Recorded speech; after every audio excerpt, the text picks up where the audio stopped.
દિલ્હી પોલીસના નામે અજાણ્યા શખ્સે મહેસાણાના કોન્ટ્રાક્ટેડ યુવાનને ફોન કરી વોટ્સએપ વિડીયો કોલ કરી ડિજિટલ એરેસ્ટ કર્યો હતો। સતત 25 મિનિટ સુધીની વાતચીત અને તપાસના અંતે સામેથી ગઠિયાઓ રૂપિયા પડાવે તે પૂર્વે જ યુવકની સમય સૂચકતા અને જાગૃતતાને પરિણામે ફોન કરનાર અજાણ્યા શખ્સે પોતાનો ફોન કટ કરીને મૂકી દીધો હતો। પોતાની જેમ અન્ય યુવાનો પણ જાગૃત બને તે માટે પોતાની સાથે બનેલી ડિજિટલ એરેસ્ટની સમગ્ર પ્રક્રિયા તેણે અન્ય મોબાઈલમાં રેકોર્ડ કરી હતી। કોન્ટ્રાક્ટર અલ્પેશ પટેલને શુક્રવારે પહેલા એક સામાન્ય ફોન આવ્યો હતો જેમાં તેમના નામે નોંધાયેલા નંબર અને સિમ કાર્ડનો ઉપયોગ હેરેસમેન્ટ અને વાયલન્સમાં થયો છે અને તેમની સામે દિલ્હી પોલીસમાં ફરિયાદ થઈ છે। આથી પોલીસ કાર્યવાહીમાંથી પસાર થવું પડશે તેમ જણાવ્યું હતું। ત્યારબાદ અન્ય એક શખ્સે તેમને દિલ્હી પોલીસના નામથી ફોન કરી અને વોટ્સએપ વિડીયો કોલમાં ઉચ્ચ પોલીસ અધિકારીની ચેમ્બરની જેમ જ અને પોતે પોલીસ અધિકારી છે તેવું બતાવીને તેમને ડિજિટલ એરેસ્ટ કરી ઇન્સ્ટ્રોગેશન કરવાનું ચાલુ કર્યું હતું।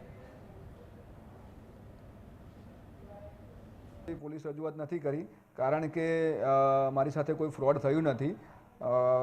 એ લોકોએ કોશિશ કરી છે તો હું લોકોને એ જ જણાવીશ કે સૌપ્રથમ તો જ્યારે પણ કોઈ કોલ આવે તો સડનલી તમે એને કોલને રિસીવ નહીં કરો, પહેલાં એ નંબરને જુઓ। એ નંબરમાં કન્ટ્રી કોડ કયો છે, જો +91 છે તો સમજો કે એ ભારતનો કોડ છે તો ભારતમાંથી કોલ છે, જો +91 નથી તો એ બહારનો કોલ છે। તો તમે એ કોલ જો તમે રિસીવ કરો તો સાવચેતી રાખો। જો કોઈ અન્ય વ્યક્તિ હોય તો એ કોલ કટ કરો। જો કોઈ પરદેશથી તમારા કોઈ પરિજને કોલ કર્યો હોય તો તમને ખ્યાલ આવશે અને એવું લાગે કે અન્ય કોલ છે તો તમે એને ડિસ્કનેક્ટ કરી લો। નહીં તો જો તમે ડિસ્કનેક્ટ નહીં કરો તો એવા સમયે તમને એ કન્વિન્સ કરી લેશે કે તમે ગુનો કર્યો છે અને ડિજિટલ એરેસ્ટનો ભોગ બની શકો છો।